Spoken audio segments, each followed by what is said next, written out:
나비 효과라는 학설이 있습니다. 미국의 기상학자 로렌즈 씨가 제일 처음 세운 이론입니다. 어느 한 곳에서의 작은 나비의 날개짓이 다른 곳에 있어서는 폭풍우와 같은 커다란 변화를 몰고 온다 하는 그런 학설입니다. 여러분, 저 남미 브라질에서 나비의 날개짓이 있었는데 이게 북미로 올라와서 텍사스에 큰 폭풍우를 일으킨다라는 거죠. 저 중국 북경에서 나비 한 마리가 날개짓을 했는데 이게 태평양을 건너 저 뉴욕에 이를 때쯤이면 크게 토네이도로 변화될 수 있다 하는 그런 이론입니다. 그러면서 그는 어떻게 그런 일이 가능할까 고개를 갸우뚱하는 우리들에게 예를 이렇게 듭니다. 여기 나비 한 마리가 날개짓을 했다고 가정하자. 그런데 그 날개짓으로 인해서 작은 벌레 하나가 나무 잎에서 떨어져 나무 아래에 놀고 있던 원숭이의 틀 속에 툭 떨어졌다. 그러자 그 원숭이는 그 벌레 때문에 몸이 너무너무 가려워서 긁다가 옆에 열매를 떨어뜨렸다. 떨어진 열매는 돌에 부딪혔기 때문에 돌에 부딪혔다. 그래서 돌을 구르게 한다. 이 구르는 돌은 물의 흐름을 바꾸어서 화산의 구멍을 막고 약한 지반을 꺼지게 하면서 화산 폭발을 드디어 일으킨다. 화산 폭발에서 생긴 화산재는 부분적으로 대기의 기류를 바꾸어 큰 대기압의 차이를 일으키고 극기야 대류 변화를 일으켜서 지구 반대편에서 거대한 폭풍우를 일으킨다.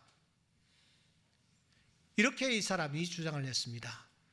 그런데 이 학설은 사실 로렌즈가 처음 주장했던 것은 아닌 것 같습니다.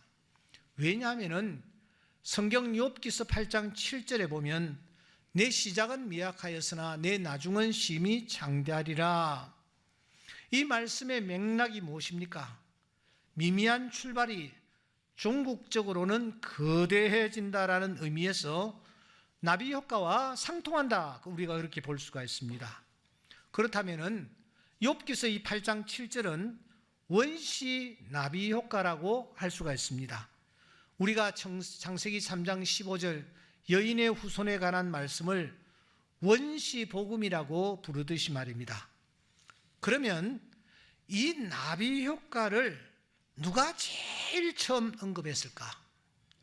로렌즈보다 더 빨리 언급한 그런 분은 누구일까? 성경을 찾아보면 예수님께서 이렇게 말씀하십니다. 하나님 나라가 무엇과 같을까? 무엇에 비교할까? 그리고 주님이 말씀하시기를 자기 채소밭에 갖다 심은 겨자씨 한 알과 같다. 자라 나무가 되어 공중의 새들이 그 가지에 깃들었느니라. 그 유명한 겨자씨의 비유입니다. 아주 작은 겨자씨인데 이게 점점 자라서 그 큰 나무가 되어 가지에 새들이 깃들일 정도가 된다라는 것입니다. 이 말씀을 주님이 주시면서 이어서 아주 중요한 말씀을 하나 하십니다. 내가 하나님 나라를 또 무엇에다가 비유를 할까? 여자가 가죽 서말 속에 갖다 넣어 전부 부풀게 한 누룩과 같다. 그렇게 말씀하십니다. 예수님이 2000년 전 예수님이 누룩을 지금 언급하고 있습니다. 그러니까 나비 효과라는 이 학설과 예수님이 말씀하신 이 누룩이 주는 메시지가 서로 같다라는 것을 우리가 알 수가 있습니다.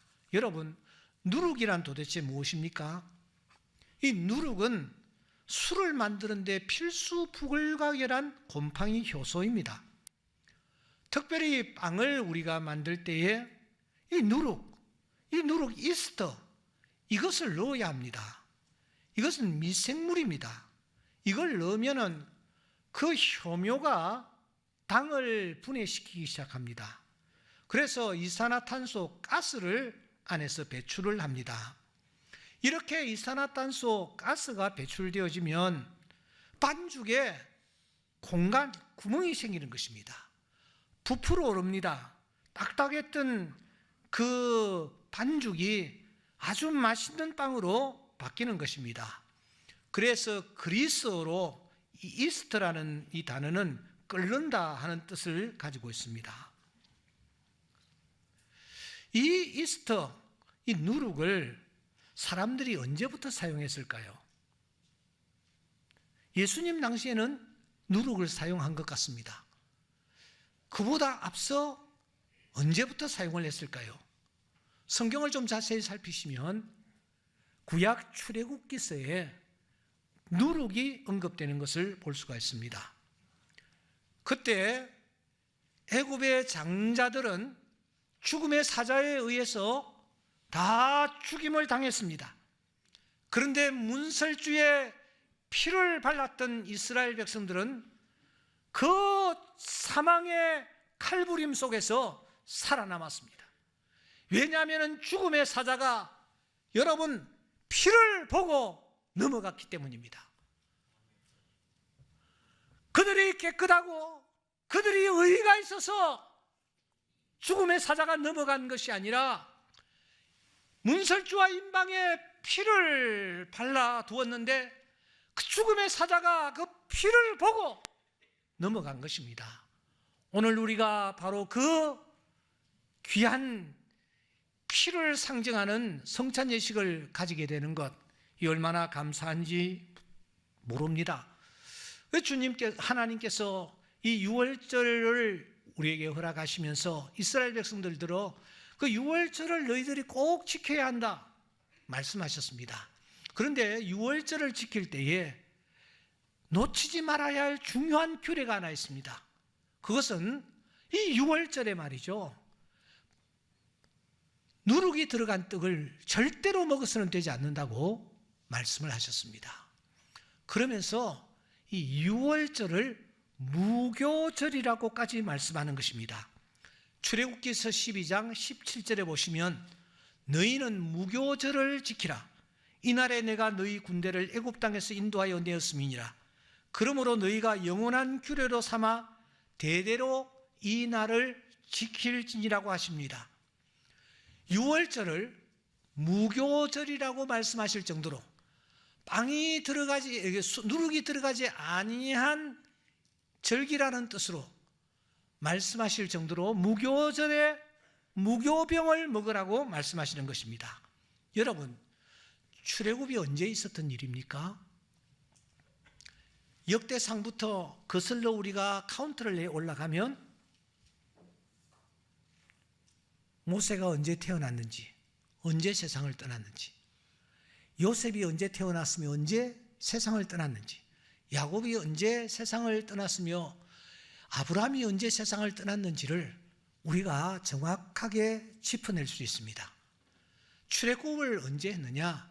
BC 1446년이에요. 그러니까 지금부터 3500년 전쯤입니다. 그때 이미 누룩이 언급되고 있는 것을 볼 수 있습니다. 그때 이미 사람들이 누룩을 사용했다라는 뜻이죠.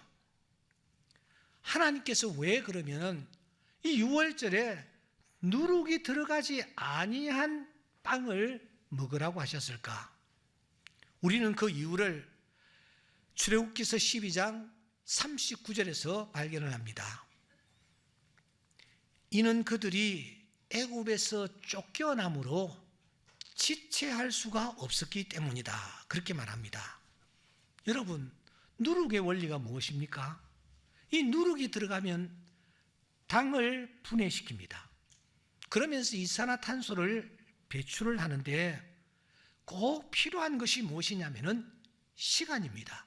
숙성 시간이 필요합니다. 빵 종류에 따라서 숙성시키는 시간이 다 다릅니다. 말씀을 준비하면서 제가 이 부분에 대해서 문외한이기 때문에 바로 앞에 있는 빠니스 비대에 연락을 취했습니다. 선생님, 빵이 참 맛이 있던데 도대체 이 이 이스트를 가지고 숙성시키는데 얼마나 시키나요? 하고 물었더니 그 사장님 하시는 말씀이, 목사님, 빵에 따라서, 빵 종류에 따라서 숙성시키는 시간이 다 다릅니다. 어떤 경우에는 한 2시간 정도 숙성시키는 경우도 있습니다. 하지만 대부분의 경우는 빵을 숙성시키는 시간이 꽤 깁니다. 어떤 빵을 만들기 위해서는 이틀 이상 숙성을 시켜야 합니다. 그래야 맛있는 빵을 만들 수가 있습니다. 제가 비로소 놀라운 사실을 깨달았습니다.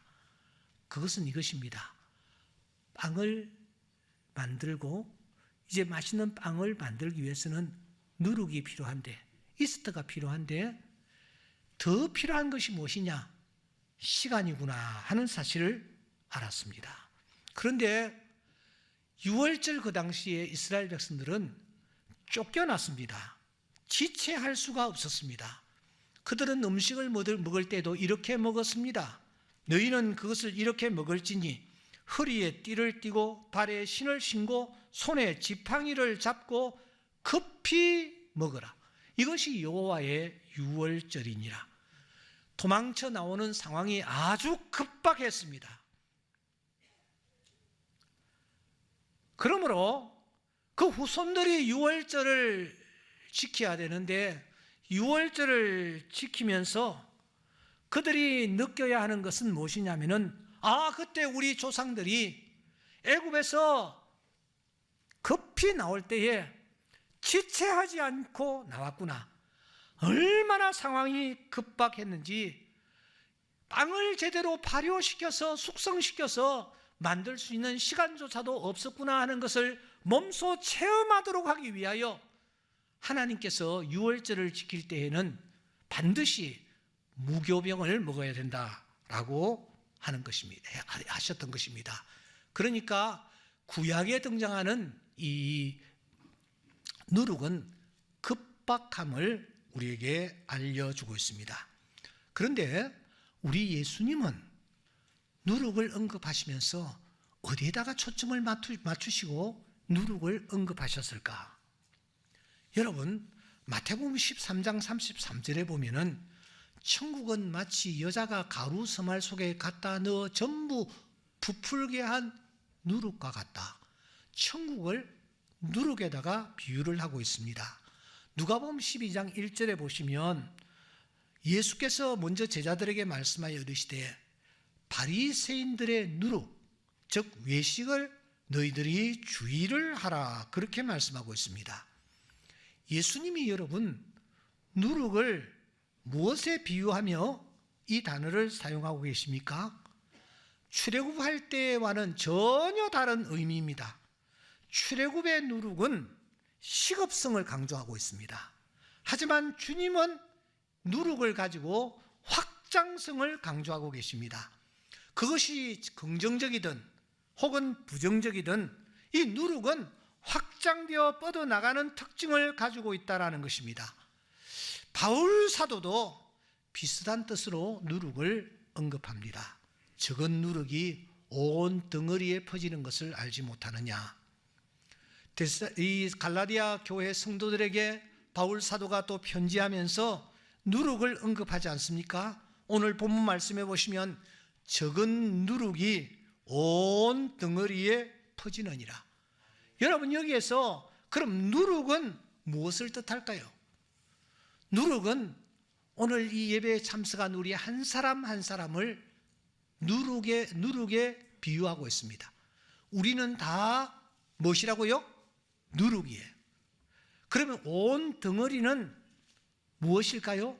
여기에 온 덩어리는 바로 누룩인 내가 속한 공동체를 뜻합니다. 내가 속한 공동체, 그것이 내 가정일 수도 있고 직장일 수도 있고 그리고 교회일 수도 있습니다.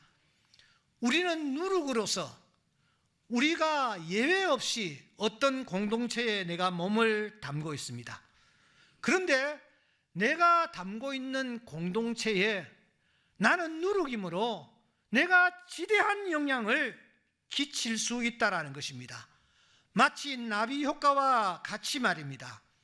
나 하나가 내가 속한 공동체에 긍정적인 면에서 내가 영향을 끼칠 수도 있고 부정적인 면으로 내가 영향을 끼칠 수가 있다라는 것입니다.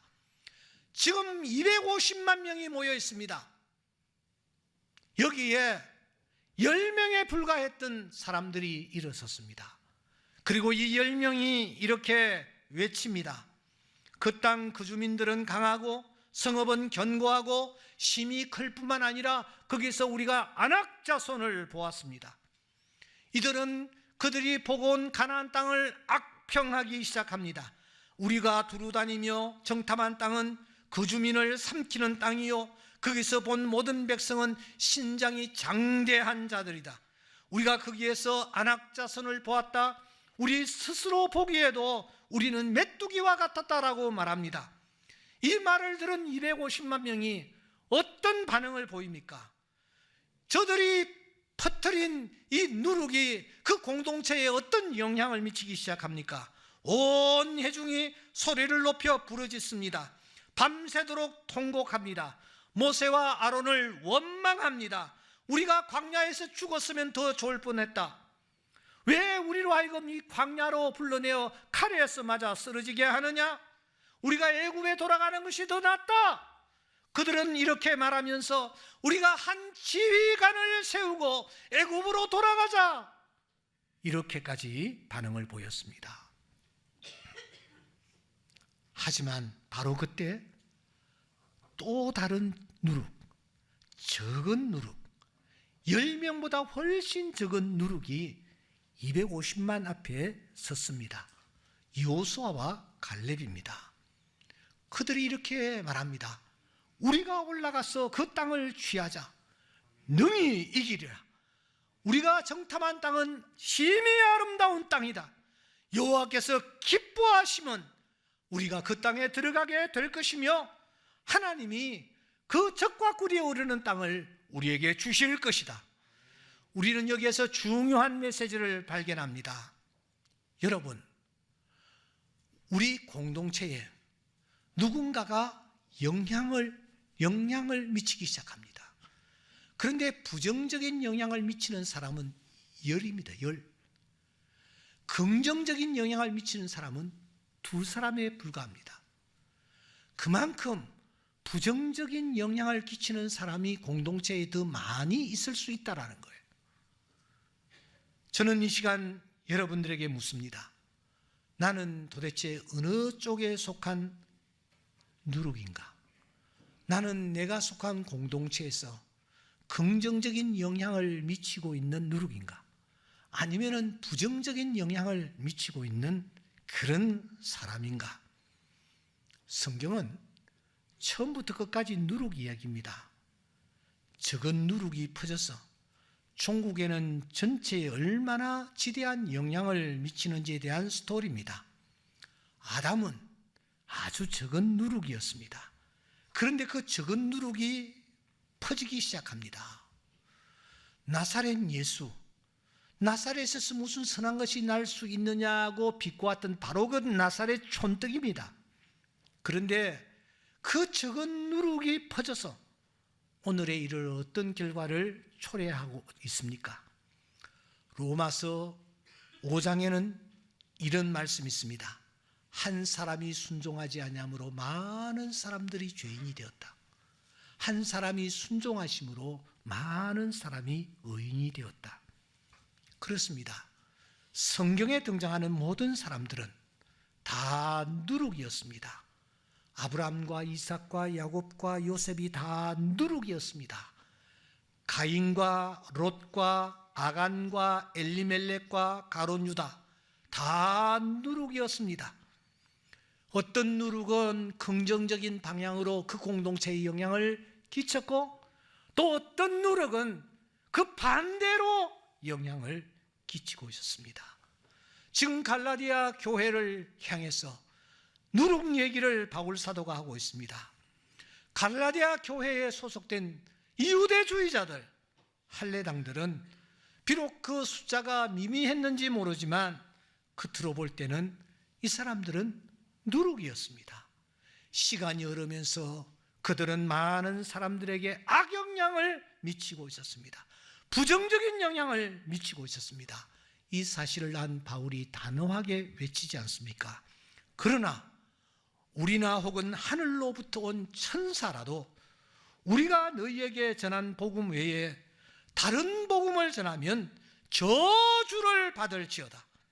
그리스도께서 우리를 자유롭게 하려고 자유를 주셨으니 그러므로 굳건하게 서서 다시는 종의 멍에를 매지 말라라고 말하는 것입니다. 그 유명한 명은사인 벤자민 프랭클린은 이런 명언을 남깁니다. 못 하나가 없어서 구두 한 짝을 잃었다. 구두 한 짝이 없어서 말을 놓쳤다. 말 하나가 없어서 기사를 놓쳤다. 기사 하나가 없어서 전쟁에 패했다. 전투에 패하여 왕국을 잃었다. 이 모든 것은 못 하나가 없었기 때문이다. 적은 누룩의 중요성을 우리에게 알려주는 것입니다. 사랑하는 성도 여러분, 오늘 우리는 모두 다 누룩입니다. 우리는 가정이라는 공동체에, 교회라는 공동체에, 내가 머물고 있는 직장이라는 공동체에 어떤 형태로든지 영향을 미치는 누룩들입니다. 나는 어떤 방향으로 지금 영향을 미치고 있습니까? 긍정적인 방향입니까? 아니면 그 반대입니까? 내가 속한 이 공동체, 다락방과 전도회와 물샘과 식당에서, 그리고 특별히 찬양대에서 여러분들은 지금 어떤 날개짓을 하고 있습니까? 하나님께서 우리에게 허락해 주신 이 좋은 은사를 가지고 여호수아와 갈렙과 같이 잘못된 길로 가려는 공동체를 바른 길로 인도하고, 패배주의에 젖어 있는 그 공동체를 다시 한번 힘을 불어넣어서 가나안으로 향하여 나아가도록 하는 일에 쓰임받는 그런 누룩들이 될 수 있기를 주의 이름으로 축원합니다.